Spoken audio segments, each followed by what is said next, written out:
The signal arrived in the shape of a question. Not a radio burst. Not a gravitational anomaly. Not the tidy mathematical pulse humanity had been waiting for, since the first dish pointed skyward in the mid-20th century. It arrived as something older than language, a pattern embedded in the baseline noise of the universe itself, threaded through quantum foam, stitched into the probability distributions of subatomic decay. It arrived the way a story arrives in the mind of a writer, without warning, without explanation, and with the absolute certainty that it had always been there, waiting to be found. Dr. Mara Voss found it on a Tuesday. She was not looking for it. She was not, strictly speaking, looking for anything. She had been awake for 31 hours, subsisting on black coffee and the particular kind of stubborn momentum that carries researchers through the ugly middle hours of a dataset that refuses to cooperate. The lab around her, a converted warehouse on the industrial east side of Los Angeles, all raw concrete and exposed ductwork, and the faint smell of machine oil that no amount of ventilation ever fully expelled, was empty except for her. The city hummed outside the high windows. Somewhere below, she could hear the steady bass note of the freeway, the 10 million small urgencies of a place where millions of lives moved in parallel without ever quite touching. She almost deleted the anomaly. Finger was on the key. She saw it as a processing artifact, a ghost in the data, the kind of thing that looked like a signal, until you ran the control filters and it dissolved back into noise. She ran the filters. It didn't dissolve. She ran them again. It got clearer. She sat back in her chair, an old office chair with one armrest missing, scavenged from a university surplus sale 6 years ago, and stared at her screen. The pattern pulsed with a rhythm she recognized but could not name. Her nearly 40 minutes to realize what it reminded her of. A heartbeat. Not a human heart. Something slower. Something vaster. The rhythm of a thing that had been alive for so long that it measured time in geological epochs. Okay, she said aloud to no one. Okay. She called her colleague. She called the university. She called 3 people she trusted and 2 people she didn't, but who had resources she needed. Time the sun came up over Los Angeles, she had 6 people in the lab, and a recording playing on a loop that made every one of them go quiet in the same way. That particular species of silence that falls when a human being confronts something they have no category for. That was day 1. The Veth arrived on day 47. They did not arrive the way the movies had always imagined it. No vast ships eclipsing the sun. No sonic boom announcing their descent. No dramatic hover above a capital city. They arrived the way the signal had arrived, through the gaps. One moment the atmosphere was ordinary atmosphere. The next, there were structures in the upper thermosphere that had no business being there. Crystalline, slowly rotating, each one roughly the mass of a small mountain and radiating in frequencies that made satellites hiccup and caused a peculiar sensation in the inner ear of anyone who spent more than 20 minutes outdoors. Not pain. Not exactly. More like the feeling of standing at the edge of something very high and knowing, with absolute cellular certainty, that the drop was real. They communicated immediately. This was the thing that surprised everyone. Not that they communicated, but how. The Veth did not send representatives. They did not broadcast on radio frequencies. They found the signal Mara had discovered, and they used it as a carrier wave, pushing their language through the same quantum substrate, like water finding a crack in stone. Within 72 hours, the translation teams had enough to work with. Within a week, Mara herself could hold a basic conversation. The Veth language was not designed for human cognition. It worked in nested contexts and simultaneous registers. Every sentence carried 3 or 4 layers of meaning that the speaker intended to be heard at once, the way a chord carries multiple notes. Human brains processed it linearly, 1 layer at a time, which the Veth found both fascinating and faintly pitiable. They said this without malice. They said most things without malice. They simply had no framework in which human limitation registered as anything other than a curiosity. The way a geologist might look at a fossil and feel something that was not contempt but was also not quite what respect. Their message, stripped to its simplest layer, was this: the galaxy was managed. Always been managed. There were protocols. There were processes.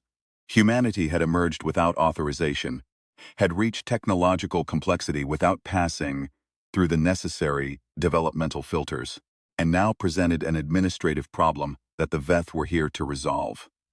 Resolve, the translation came back, and the word landed in the briefing room like something heavy dropped from a height. The diplomat across the table, a career Foreign Service officer named Aldrich Chambers, a man who had spent 30 years negotiating in rooms where every word was a small explosive, leaned forward very slightly.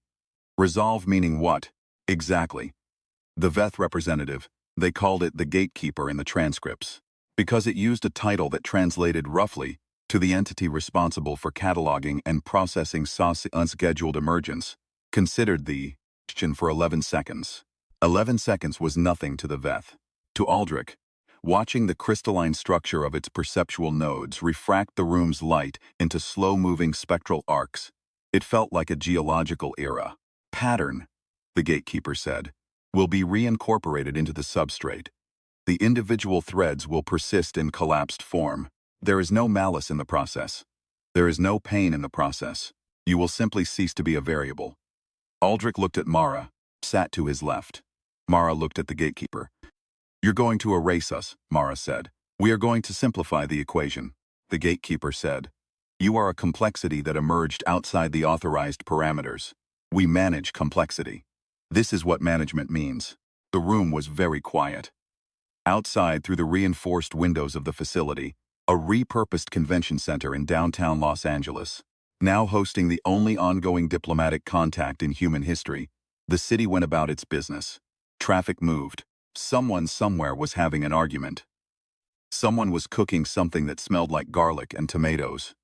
Someone was falling in love, out of it or somewhere in between. 10 million small urgencies persisting. Mara pressed her palms flat on the table. She had a habit, when she was thinking hard, of pressing her palms flat on things. On desks, on counters, on the cold metal edges of equipment. It was something she'd done since she was a child, a way of grounding herself, of feeling the physical reality of surfaces.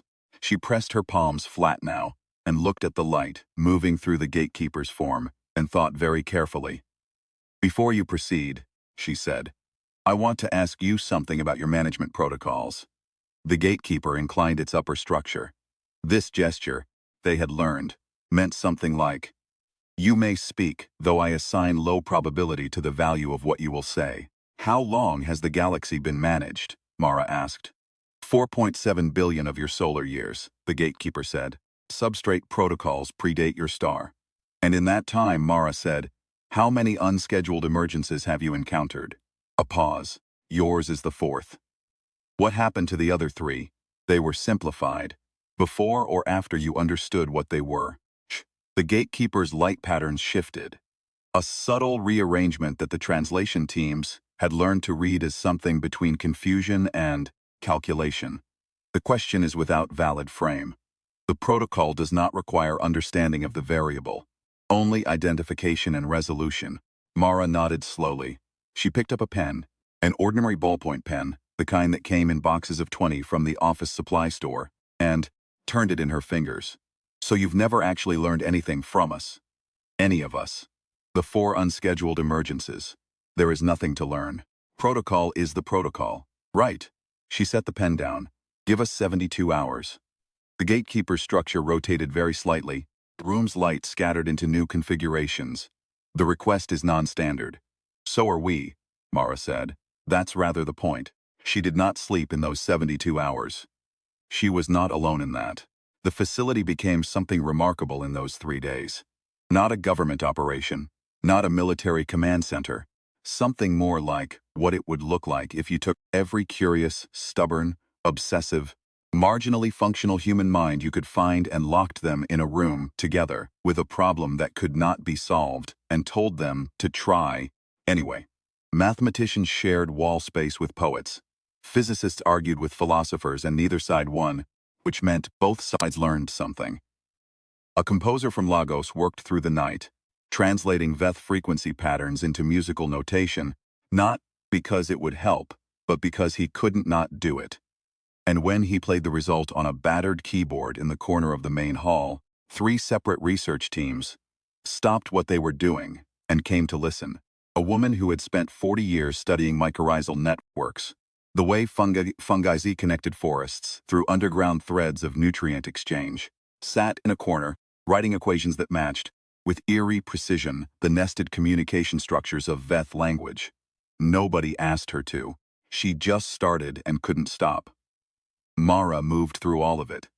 She had always been more comfortable with the motion of a place than with sitting in one part of it. She thought better when she was moving, when she could feel the hum of a working room through the soles of her shoes. She had grown up in a city like this one, surrounded by the particular texture of urban life, and she had always thought that cities were the closest thing humanity had to a natural phenomenon. Not designed so much as grown, emerging from the intersection of 10 million separate urgencies. Until something new came out the other side, that none of the individual urgencies planned. That word. Emerging. She stopped in the middle of the main corridor. A young man nearly walked into her, one of the graduate students, a physicist named Dev, 23 years old, and running on approximately 4 hours of sleep, and the particular bright-eyed energy of someone who has not yet learned to be afraid of problems. He caught himself, apologized, started to move around her. She caught his arm. "The substrate," she said, "the quantum layer that carries the Veth signal. You've been modeling it." He blinked. "Yeah, we think it's the same layer," she said. "The same layer where the pattern is, the one I found." "Right, we established that day one." "No." She shook her head. "Not the carrier. The pattern itself." "Dev, where do you think the pattern came from?" He opened his mouth, closed it. "Come with me," she said. The gatekeeper received her at hour 68 of the 72. She came alone. This had been a choice, a deliberate, considered choice, and one that Aldrich had argued for 40 minutes before she simply stopped arguing back and walked out of the room. She understood why he wanted a delegation. She understood why protocol suggested numbers, institutional weight, the visual grammar of collective authority. But she had a different theory about what this conversation needed to be. And she had learned, over the course of a career spent finding things that shouldn't exist, to trust the theories that kept her up at night.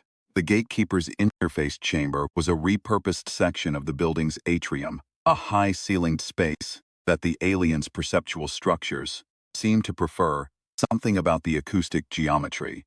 It stood at the far end in its slowly rotating configuration of light and structure, and as Mara walked toward it across the open floor, she was aware of how small she looked in that space. She was aware of it, and it did not particularly bother her.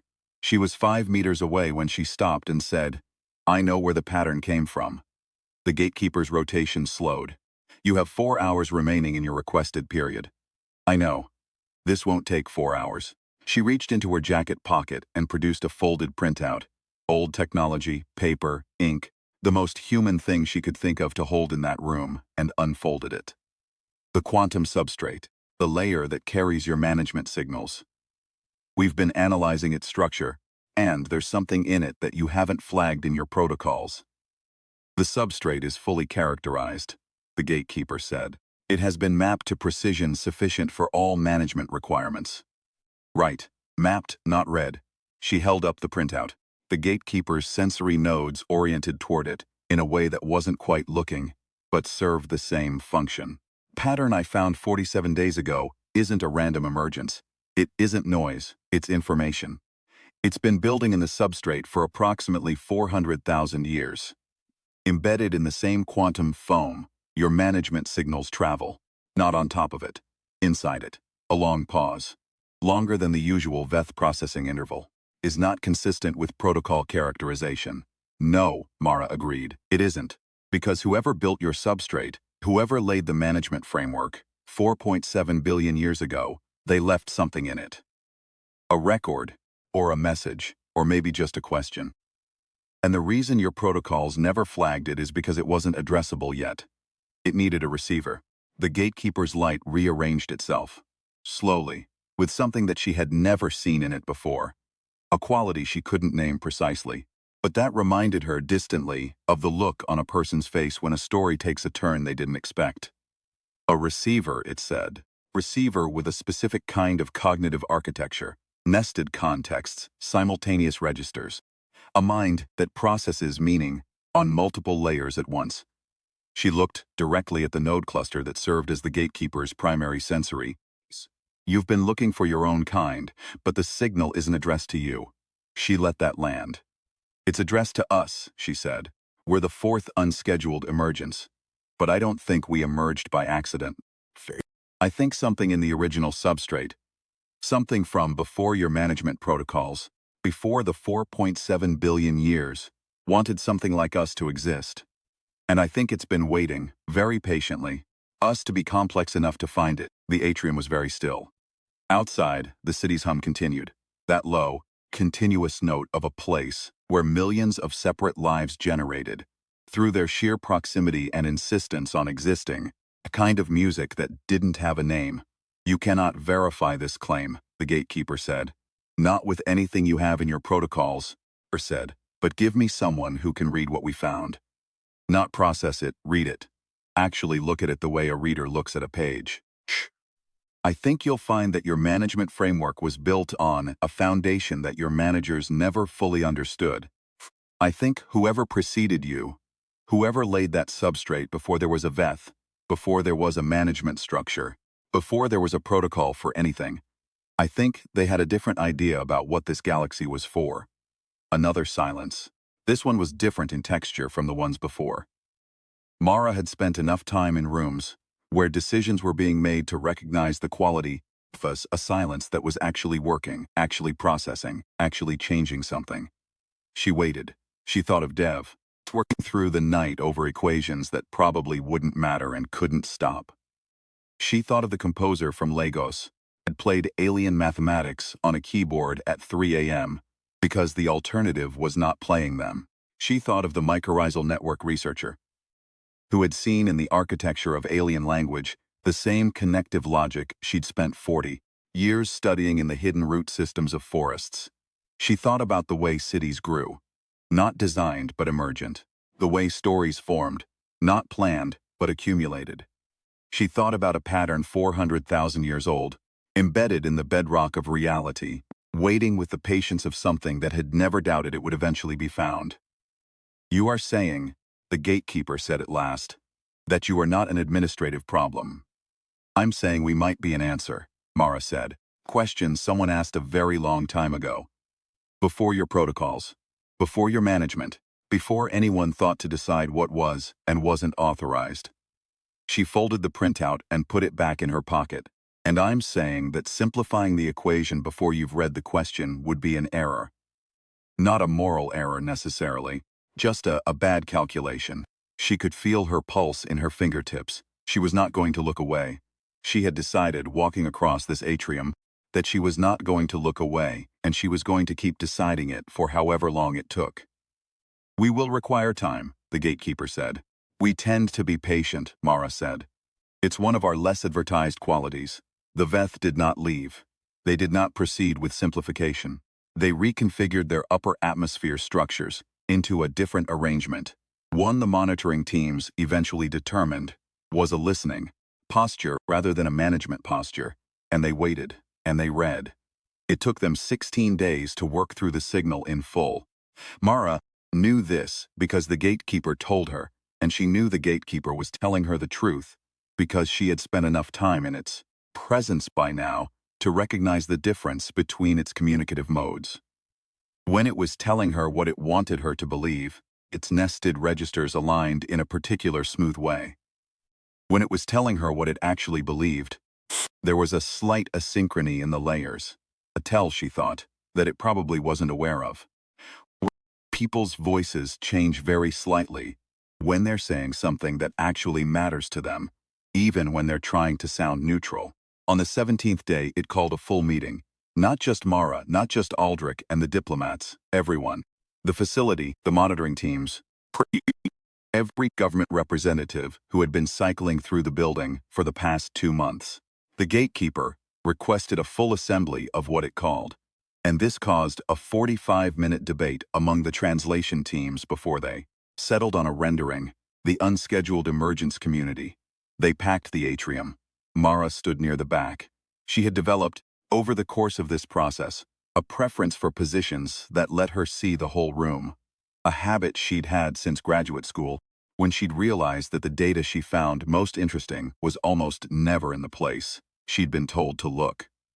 She watched the faces around her, the exhausted diplomats, the wired researchers, a janitor who had shown up for his shift 3 weeks ago and somehow never left, 14-year-old girl who had hacked her way into the facility's network and been caught and, after a spectacular argument that Mara had observed from a doorway with profound admiration, been given a pass and a folding chair, all of them looking toward the gatekeeper's slowly rotating structure. All of them, in their own way, doing the same thing Mara did, pressing their palms flat on the surface of the moment, trying to feel whether it was real. The gatekeeper spoke. The translation, running through 11 simultaneous systems now, because nobody trusted a single chain, came out as approximately this. The substrate signal was genuine. The record embedded in the quantum layer was approximately 422,000 years old, predating the Veth management framework by nearly 4 billion years. It was not, as the Veth had always categorized such things, random noise. It was intentional. It was a communication from what the Veth's own oldest records referred to only as the architects, the civilization, the entity, or the force that had laid the physical framework of this galaxy before any of the current managed species had emerged. The architects had been gone for longer than the Veth had existed, and everything the Veth knew about them had been filtered through the management protocols they'd inherited, protocols which had been written. The gatekeeper said this with something Mara could only describe as a species-level clearing of the throat, without full understanding of the foundation they rested on. The signal was a message. The message, in the closest available translation, said something like, "The galaxy is not a system to be managed, it is a garden, and we have planted something in it." The Veth management protocols, it turned out, had been a misunderstanding, a very old, very thorough, very sincere misunderstanding. The kind that happens when one civilization inherits the infrastructure of another, without inheriting the instruction manual. They had taken a garden and tried to run it like a filing system.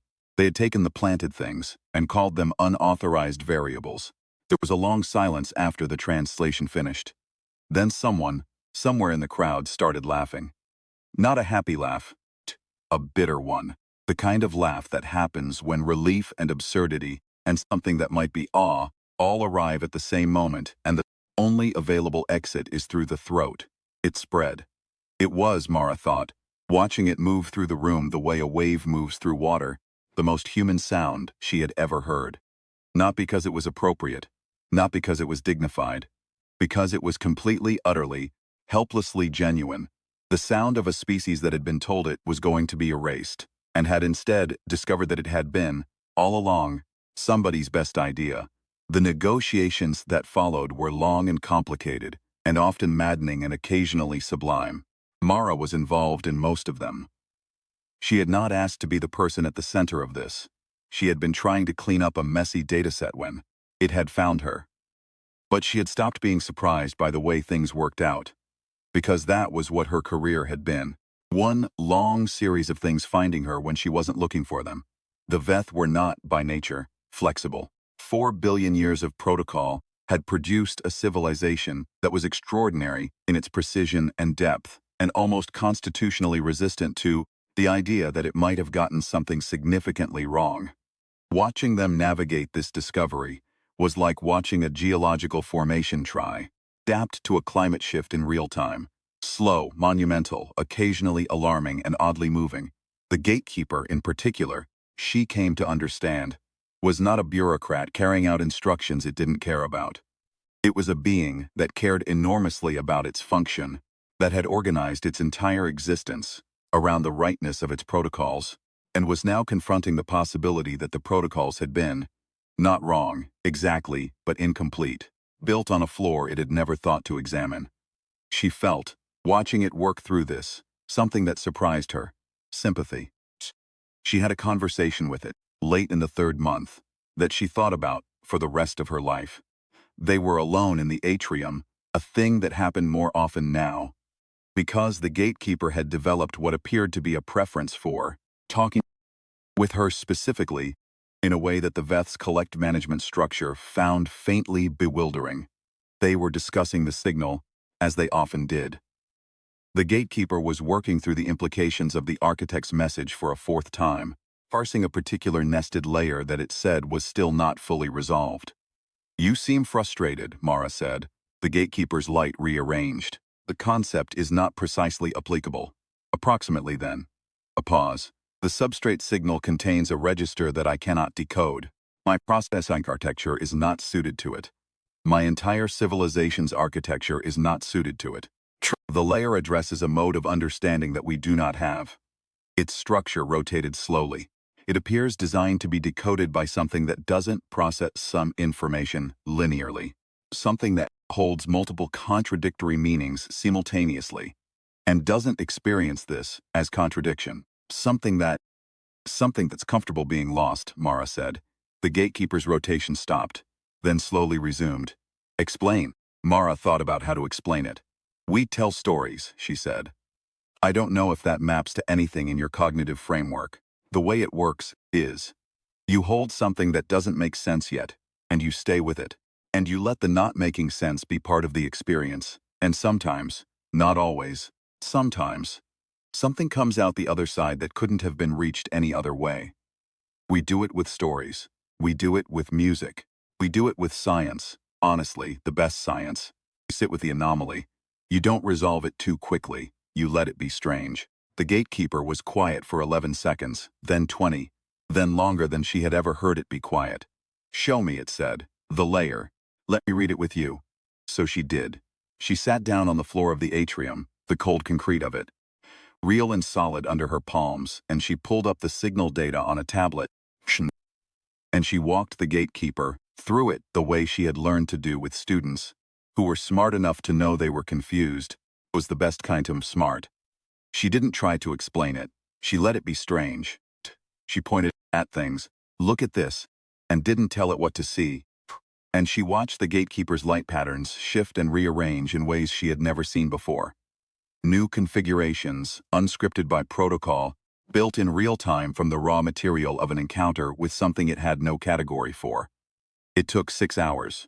At the end, the gatekeeper said, "I understand what the architects were trying to grow." "Yeah?" Mara said. She was tired. She had been tired for 3 months. The tiredness had become a kind of background condition. Something she moved through rather than something that stopped her. "What?" "Something that could be lost," the gatekeeper said. "Genuinely lost. Without a protocol to find the way back. And find its way back anyway." Its light configurations had settled into a pattern she hadn't seen before. Something asymmetrical. Something that didn't resolve. Something that held its own contradictions without collapsing them. The galaxy, as it was managed, produces nothing of that kind. Nothing that is truly uncertain of its own outcome. We process, we categorize, we resolve. Nothing we do is ever actually lost, because nothing we do is ever truly at risk. And something that cannot be lost cannot find anything. Mara looked at the data on her tablet. 422,000 years old, give or take, embedded in the base layer of physical reality, waiting in the patient dark for something that could read it. She thought about the warehouse lab on the east side of LA, and the broken office chair, and the coffee going cold on the corner of her desk, and the moment she'd almost pressed delete. "You know what the strangest part is," she said. "I do not," the gatekeeper said. "Tell me." "I almost didn't look," she said. "I nearly deleted it. I was tired and I thought it was noise, and I had my finger on the key. And the only reason I ran the filters again instead was that I was curious. Just curious. Not because I had a protocol, not because my parameters required it. Just because it was there and I wanted to know." She pressed her palms flat on the cold concrete. "That's it," she said. "That's the whole thing. That's the answer to whatever question was in that signal. Something curious enough to look. Something that doesn't know. Ahead of time, it's going to find. Something that keeps looking anyway." The gatekeeper's light rotated slowly in the high, quiet space. Outside, the city maintained its particular conversation with itself. The traffic and the voices and the low continuous frequency of 10 million lives. All of them uncertain of their outcome, all of them finding their way back from small lostnesses 100 times a day. all of them looking for things they didn't know how to name.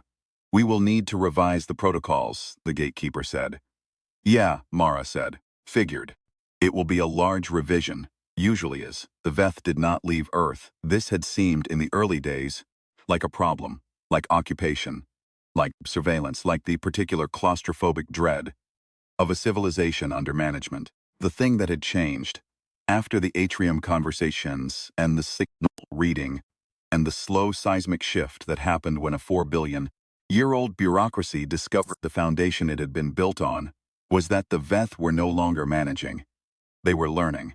It was not graceful. It was not smooth.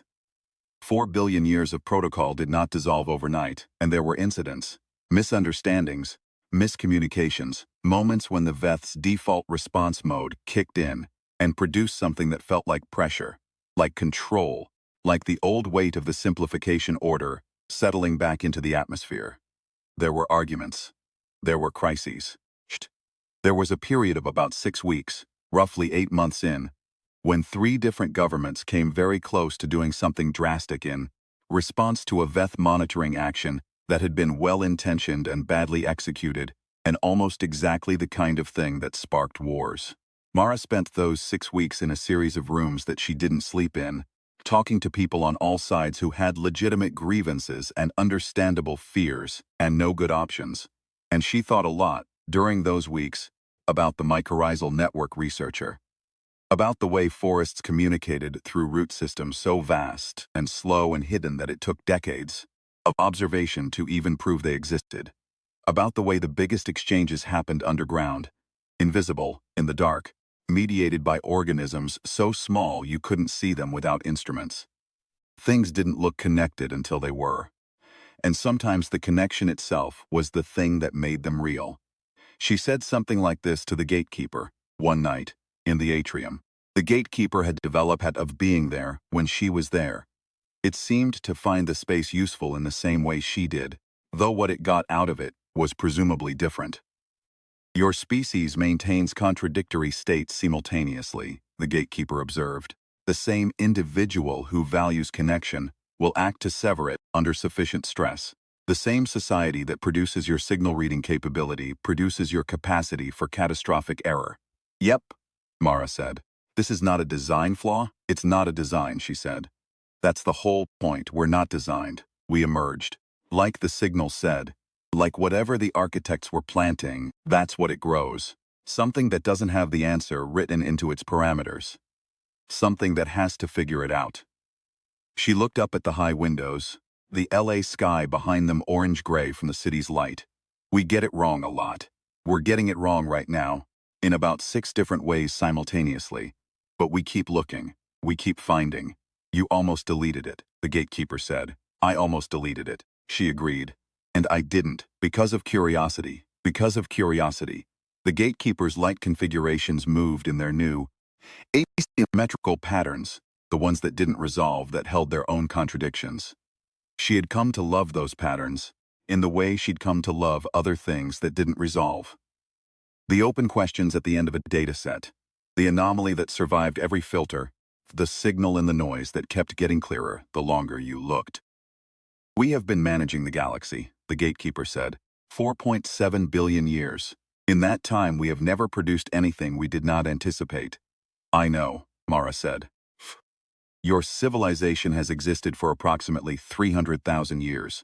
In that time, you have produced almost nothing but the unanticipated." "I know," she said, smiling. "The architects," the gatekeeper said slowly, "were very patient gardeners. They really were." A long pause. "The city outside kept its frequencies. Someone, somewhere, was probably having an argument. Someone was cooking. Someone was falling asleep over data that refused to cooperate. Finger hovering over a key, too tired to decide, too curious to stop. I would like to learn," the gatekeeper said, "how to be lost." Mara looked at it for a long moment. The light in the atrium was doing something strange and lovely. The gatekeeper's patterns interacting with the ambient artificial light of the space, in ways that produced shadows she hadn't noticed before, depths and angles that revealed the room as a different kind of room than it had seemed to. "Okay," she said, "I'll show you." She reached into her jacket pocket, Not the folded printout this time, something else. A small notebook, battered, the covers soft with handling, filled with observations and questions and half-solved equations, and the occasional line of something that might have been poetry if she'd been less embarrassed about it. She opened it to a blank page near the back. "Here's how you start," she said. "You notice something that doesn't make sense.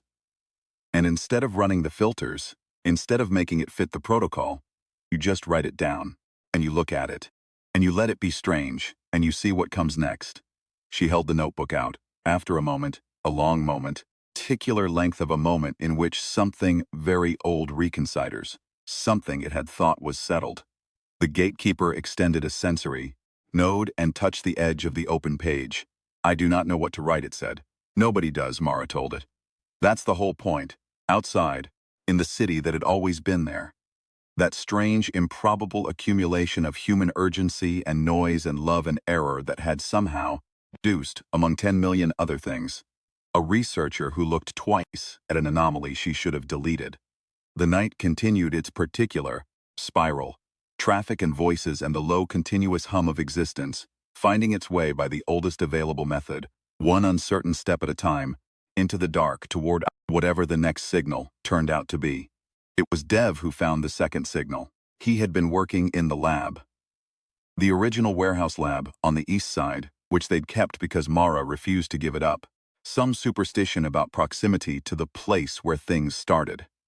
When the substrate monitors picked up an anomaly in a frequency band 3, registers below the one they'd been studying for almost a year, he almost missed it. He was tired.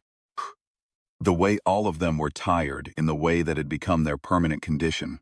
And the anomaly was subtle enough that his first instinct was to flag it for the morning team and go home and sleep. He sat for 4 minutes with his finger hovering, then he ran the filters. It didn't dissolve. He called Mara. She was at the facility, at the atrium, where she spent most evenings now, in the particular company of the gatekeeper's ongoing education, in the art of being lost. Her phone buzzed and she looked at it and read the message. 4 words. "It's happening again, come." She looked up at the gatekeeper whose light patterns had settled into the new asymmetrical configurations it had been developing over the past months. The patterns that didn't resolve, that held their contradictions with something that was starting to look, from certain angles, like a kind of piece. "I have to go look at something," she said. "Something that doesn't make sense yet," the gatekeeper said. "Probably. You will let it be strange. That's the plan." She picked up her jacket from the floor. It had migrated there again, the way it always did, and shrugged it on and picked up the battered notebook and headed for the door. She paused at the threshold. "You know," she said, "whoever sent the first signal, the architects, I keep wondering if they knew what they were starting, if they had any idea what would climb out of the substrate 400,000 years later and actually read it." The gatekeeper considered this for 7 seconds. "I do not think it matters whether they knew. No, the garden does not require the gardener to imagine the specific flower," the gatekeeper said. "Only to create the conditions in which something unexpected might grow." Mara stood in the doorway with the city behind her. That particular city, in that particular night, in that particular civilization, that had been almost simplified, and had persisted anyway, by the oldest available means. "That's very good," she told it. "I have been practicing," the gatekeeper said. She smiled and went to see what Dev had found. The drive across the city took 22 minutes. She knew every turn of it by now. The freeway on-ramp and the particular angle where the skyline peered in the windshield, like something that had decided to exist. The exit into the industrial east, where the streets were quiet and the streetlights had that specific amber quality she associated with late nights and important discoveries. She parked badly. She always parked badly, and got out into the cool air and stood for a moment looking up at the sky. No stars visible. The city's light drowned them. She knew they were there. She had always known, even as a child, even before she understood anything about physics or frequency, or the quantum substrate of reality. She had always known that the visible was not the whole of the real, that the signal was out there, in some register she hadn't learned to read yet. She walked into the warehouse. Dev was at her old desk. The one with the broken armrest chair. And he looked up when she came in with the expression of someone who has just found something and is not yet sure if they should be frightened or delighted. She recognized the expression because she'd worn it herself a year ago in this room at this desk. "Show me," she said. He showed her. She sat down on the edge of the desk, not the chair. She never used the chair. She didn't think, sitting down, and looked at the screen and felt the old sensation move through her, the specific quality of an anomaly that didn't dissolve when you filtered it. The thing that refused to be noise.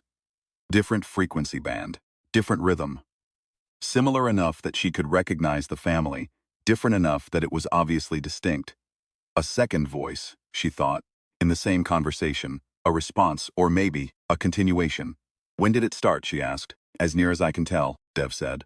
"About 4 days after the gatekeeper touched the notebook." She went still. She thought about what the gatekeeper had said in the atrium. The garden does not require the gardener to imagine the specific flower. She thought about 422,000 years of patience, embedded in the base layer of physical reality, waiting for something curious enough to look.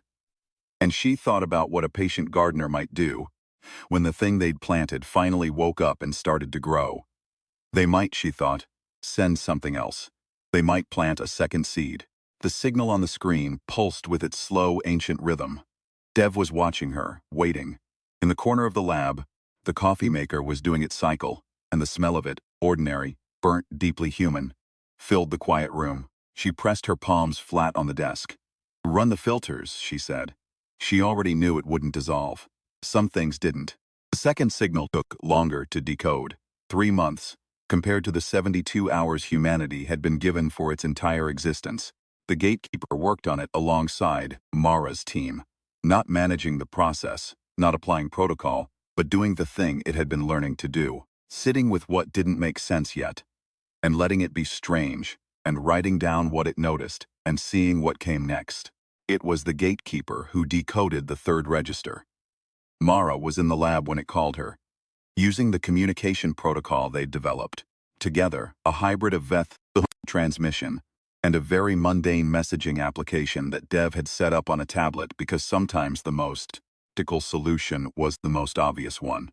The message read, in the translation that had become their shared language over the preceding year, "I have found the layer that addresses my kind. You should come." She came.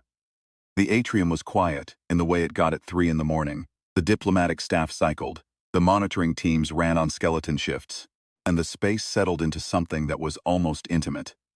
The gatekeeper's light was doing something new. A pattern she hadn't seen before, organized and asymmetrical at once, precise and open simultaneously.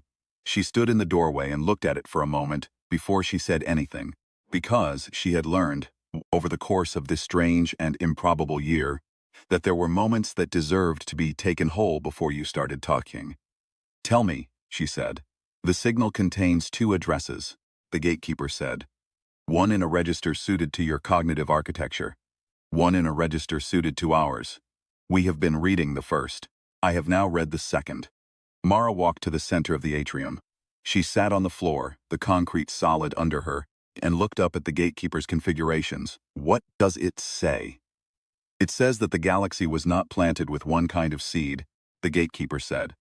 "It was planted with 2 kinds. One that emerges without authorization, outside the expected parameters, following no protocol, curious, lost, uncertain finding.